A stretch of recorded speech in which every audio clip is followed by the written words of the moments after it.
Hello.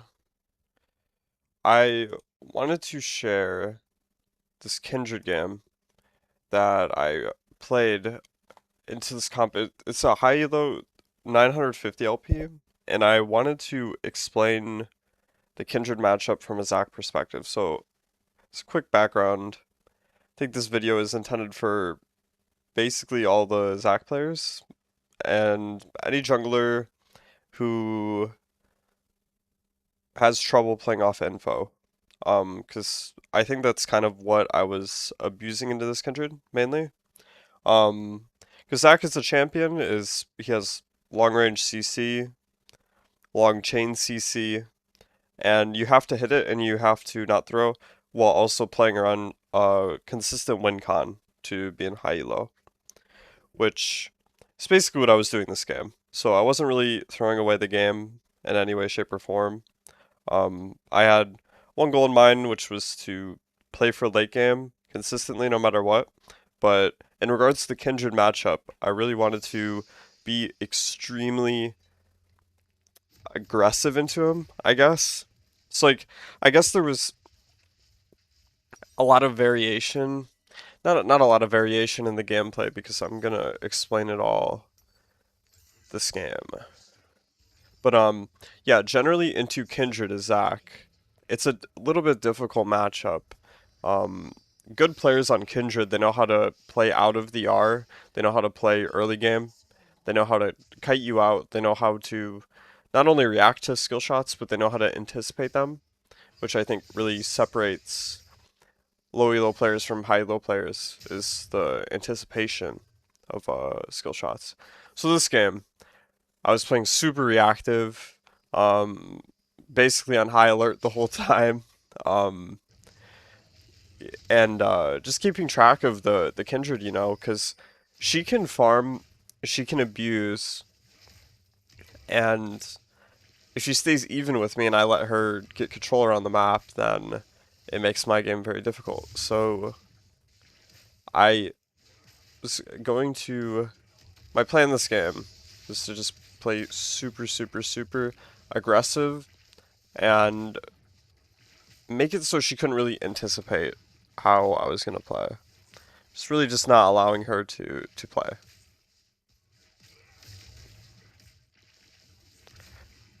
And yeah, I think it's a very good VOD to go over.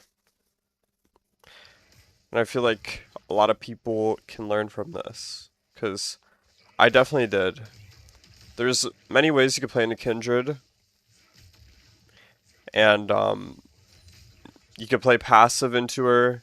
You can play to scale. You could play well mechanically, or you could just kind of take over the game, which I think I was doing here. Um, So yeah, this game I started blue, I cleared up. I wanted to path for the Urgot because I felt that I couldn't gank bot, I'm pretty sure. So path up, full clear. Been working on the full clear. She invades the red. I still have E. I use it right away to get out. Um yeah, so I E out here. The kid just attacking the red, I kite out. Wait. So she had to take that entire red while Urgot was running down with Ghost. She gets caught out, she dies. If I don't really react to that, or I didn't even anticipate that she would invade actually. She was just there, I saved E. I pretty sure. You know. But like stuff like that can happen and I had to have E to get out. So yeah, I E out, she was attacking the red buff the entire time and allowed my Urgot to roam. So we got the Kindred flash. So I finish my Krugs. Urgot's wave is pushing, he throws E out. I look to gank here. Hold the Q, wait to auto the minion, killer. So we already have 2 kills. And yeah, it's looking pretty good. I go for the scuttle here. And then I want to look to full clear down. So yeah, I'm just constantly playing on tempo, not really randomly ganking people, you know, because I gotta play my own game, basically. And then we have Swain, Jinx, Nautilus, Urgot. So some pretty heavy stat check champs, but for me to dive in and not get chain CC'd, I have to make it not a bad like dive in. See Kindred top. I see her pathing down. I want to path for the scuttle because I have Bammy cloth armor. So I'm pretty much able to fight her. Kindred has no flash. She doesn't walk here. I just take this and I clear up. So yeah, this game just max tempo and basically just jungle tracking the entire time. Not really wandering off to go fight her or anything like that. You know, a good Kindred will always, I believe, well, I think mechanically outplay me. It's probably the hardest thing, but there's many other things you could do as a good jungler that would allow you to not lose in the Kindred.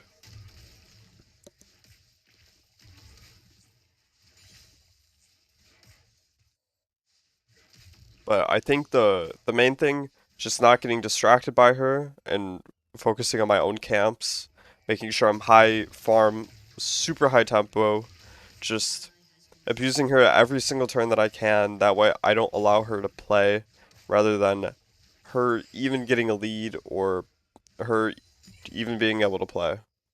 I don't want to allow this Kindred to play at all.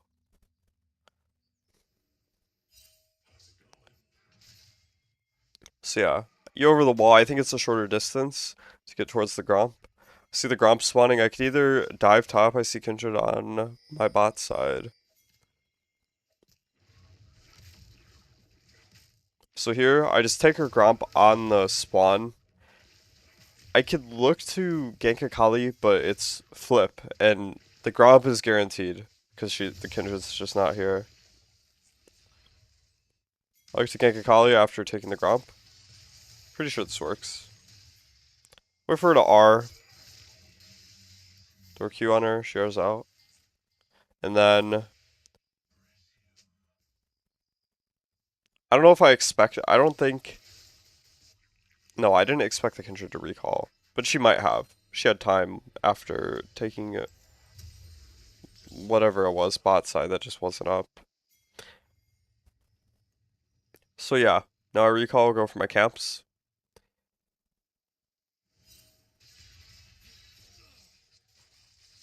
and I'm always looking to gank. If I can gank, I want to go gank. But if I have camps up and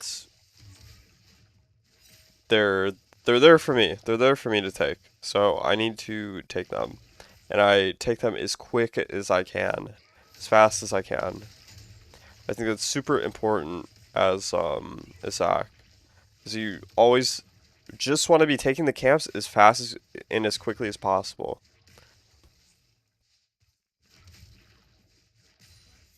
Here I go for the dragon because I have Bammy Kindle Gem cloth armor. So if the Kindred walks here, I'm able to fight her. Pretty sure she shows over the wall, if I'm not mistaken. Maybe not. But we commit for this, we go for this, we finish it, and then we go for our wolves, pretty sure. No, the Kindred does show. Okay, yeah. So look how fast that E here, by the way.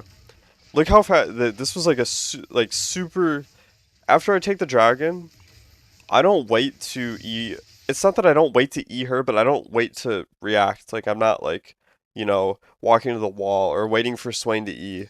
I just immediately cast it and hit it on her. And how is she supposed to react to this? She has to run away. That's what she does. And yeah, I think it was pretty good.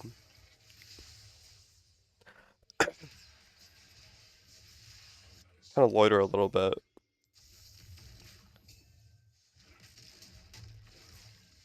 Here I wait, I stand still, and then I throw Q out. She doesn't know. Swain pulls, Kindred R's. I'm saving my E until the R ends. Have to remember that. And then they get my passive. But we have enough damage. They're in a bad spot. They get caught out, they die. So right now, Kindred's game, It's basically over. She has little to no agency over me, really. But I'm still kind of playing with. I don't even know if it's like a definitive goal in mind to scale. But I'm responsible for my own gameplay, so I don't want to just be throwing random skill shots that aren't like, you know, gonna lead to a win in the game. Here I walk up on the Akali, hold Q, wait, then I E. She gets out. Here she ignites me. I wanted to react to the R, but she hit me with it. It's my mistake.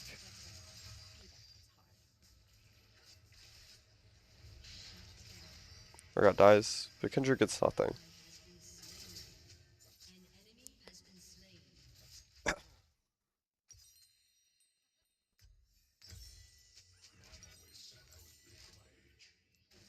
But yeah, usually into Kindred's deck, you don't want to necessarily stack armor. You can stack like a bunch of armor and it could work, but the Kindred could get LDR and the game could go on for a very long time to the point where she basically can negate it. Or she could just go for like other teammates. The goal in mind here is to just be able to survive from now until the very end of the game, until we win.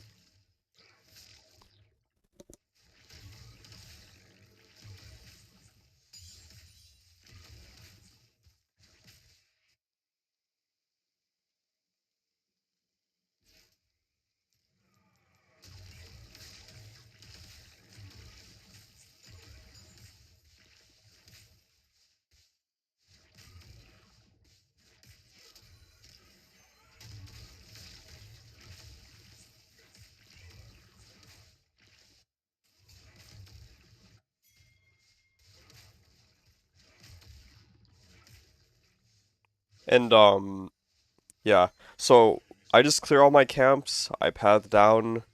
The only other alternative I see to this type of playstyle is if I invader. If I'm fighting a lot more, I get more ganks. I have more agency through kills rather than just camps. But if I'm not hitting camps and I fail ganks, she can just farm, you know? So I gotta just farm. That's all I gotta do. So I'm just constantly playing tempo. I like to walk around Raptor Pit here, gank the Lulu, and we get a kill. Then I'm pretty sure I path to Scuttle. Just, I'm always pathing towards camps. Always. Her camps, my camps. If there's no camps, I go gank.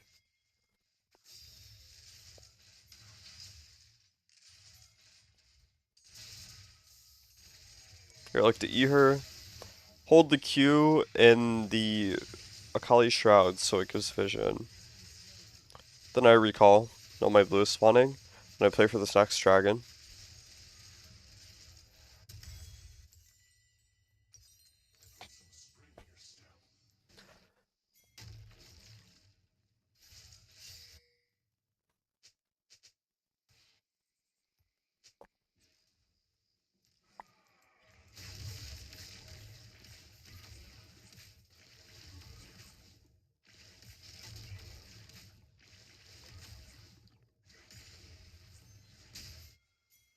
Here I look to gank bot. I haven't ganked their bot once yet this game. So I'm level 9, full range E, pulled the Aphelios into the um I had to play that back. I knew it was coming. Oh, I canceled it. I pulled the Thresh and Aphelios into the Swain W. Thresh lanterns. I hold the E. I hold the E. I know he's gonna click the lantern. Hold it, hold it, hold it. Cancel it. Look at that. So I don't even think it was that necessary because we have the Nautilus there, but I still think it's a very good play from me to just cancel the guy running through the Thresh lantern. It's pretty good. Um, we see Kindred on Raptors. I want to contest the red buff, so I walk over. Very strong right now. And it's either I go for his red buff, contest it, or I go dragon. I ping off mid. I don't know if the Kindred's walking towards their wolves. She walked in that bush. We see her again on the raptor bush. And then I start hitting this dragon. Pretty sure I get it. Sig Kindred on the Krugs.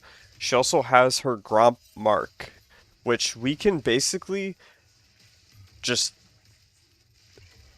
take the Kindred hostage.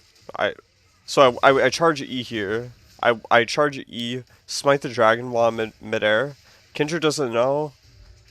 Swain hits E. She pulls, or he pulls her. I E. She dies. So basically, the Kindred has her mark on the Gromp, and if I took that mark, how good would it be for her game to have a reset mark? If I already have it on my side of the map, she can't walk through. It's basically what it is. So I let the Gromp stay up, and then I look to defend it.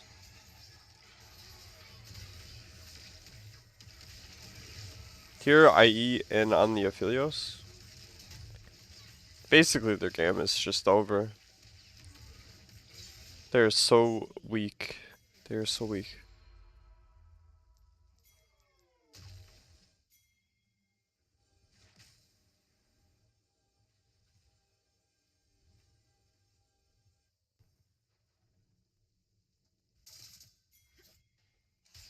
Here I get surprised by the Kindred again. I don't know where she was. But she ended up being in the bush. She sees me, I E out. Now, I could basically space her. She can't gank her Urgot, but I could still kind of hide in her jungle. Just basically what I do. Try to look to E here as she's walking through. I don't think she knows I'm there. I thought I would have enough damage for the Urgot to pull. I try Eing out. The Akali, she gets the R off. We get Jinxar. They end up both dying. Here, I wait for the E. They have Thresh. I want to see what happens. I'm waiting for Nautilus CC. Thresh throws Hook. I think he's going to throw it at me, but he doesn't. They get Aphelios. And then I just go and Thresh. It's pretty simple.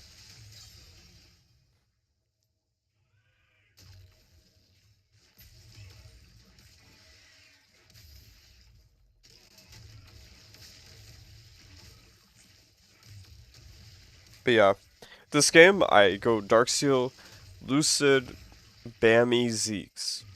So, we're playing off tempo. Gotta remember that. Playing off tempo.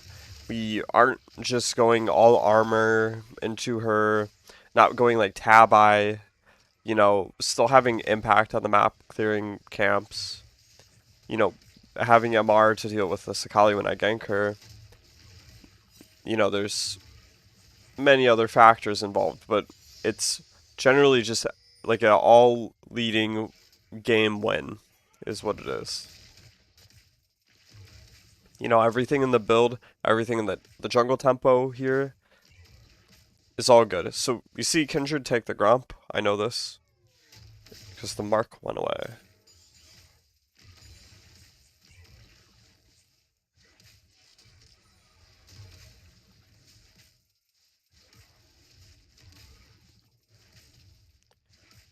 Here, excuse my cursor movement. I thought I had something up with my mouse. Here they die mid. Now this is the problem. I can't even say it's like a problem, but I think it's only a problem because I see it as one. They don't in this game, or basically in any elo for that matter, if you look at the mini map, they don't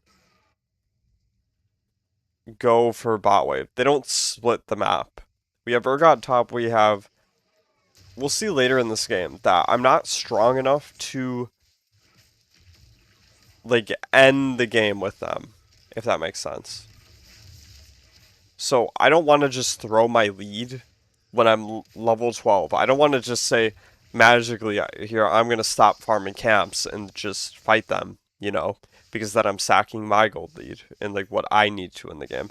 So ideally, for me to work well with the team, I want everyone to just be on their own side of the map, doing their own thing, getting their own gold. Because right now, if we see this Swain, he goes mid. He has a bot wave, right? But I'm still like in their jungle, so I could just roam. You know, it's not like he has to be here fighting with me. He should be getting his own wave. Otherwise, I'm just gonna take it from him. That's what. That's like the one takeaway I got from this game. Just take the guy's gold if he's not gonna grab the wave when you're super far ahead. Because now fighting here is irregular unless they grief. You know, they believe it's a good fight. I believe we can win the fight, of course. But for the game macro to be proper and for us to not be A-ramming, we need to be split up, and then I could roam around that, you know? It's better for the Swain to die solo than 5 of us to die in a team fight. So here, I'm just farming, keeping tempo, etc. They all go for Urgot, and it's okay. We get Kindred. Swain splitting.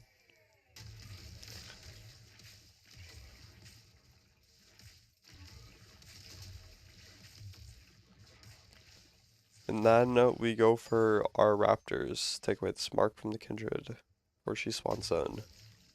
So yeah, basically by definition, the game is over. The Kindred, she really just can't do anything anymore.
Here I'm typing. I don't need to type anyway. I have fun playing without typing. But, you know, I really just want him to split. I want to play for this Abyssal. When I get the Abyssal, I'll most likely be strong enough. I could still respond to the fight, but my goal here is I don't want to be throwing a lead for no reason. I don't want to give the team an even chance, you know, the enemy team for that matter. There's no reason for me to be doing that, especially as a jungler. You know, I could fight with the team, we could win, we could outplay, but diving in too far is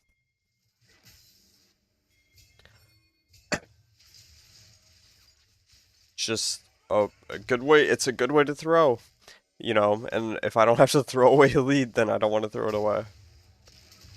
So I'm just constantly playing off that, you know, get the Kindred behind her early and just make her game as hard as possible, you know, without just throwing myself into a Thresh Flay or a Thresh Hook, you know, in a team fight that could, you know, possibly get me killed. They could take Baron, you know.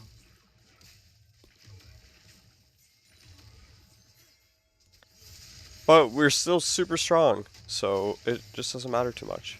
Here we look to go on the Akali. Our missed first bounce. Pretty sure I hit second. We have Zeke's. Look at just Kindred. She gets out. So now we're strong. We don't have Jinx. Team wants to push.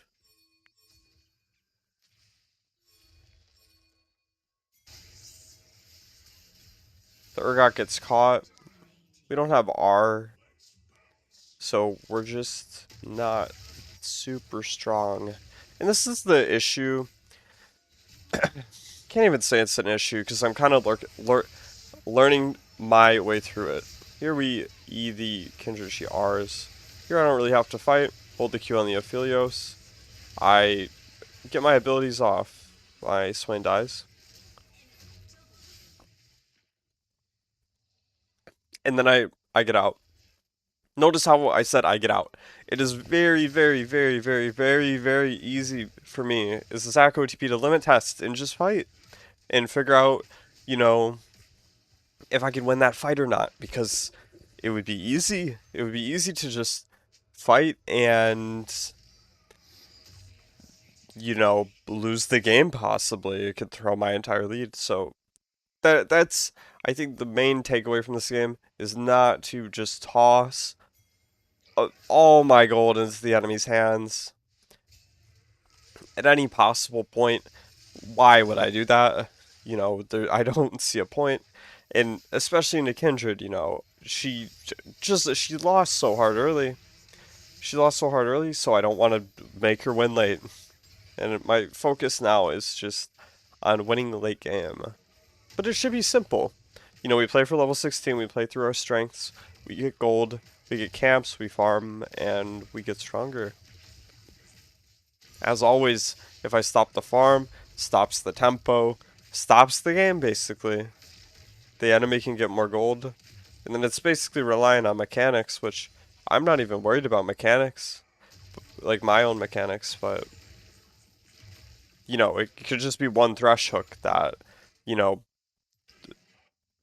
lands me in a bad spot, and then the Aphelios could have, say red white in a fight, and he can win, just like he did in that one fight.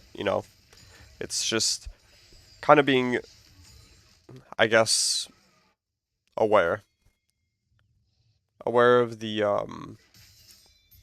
more aware of the macro, and less aware of what limits we could do as a champion. So here I say go flip. We're really strong. We have Kindred walking up. Confident I could hit the smite. She walks up. Wait till 14. Forgot ours. They're all getting hit. We chase. Get Thresh. Looking here. Have a good, super good angle. Hit the Q. I flash. Swain flash ease. Miss. I like to R here. If I could do anything more, I try. We get a Kali. And then they're all dead. We could just push.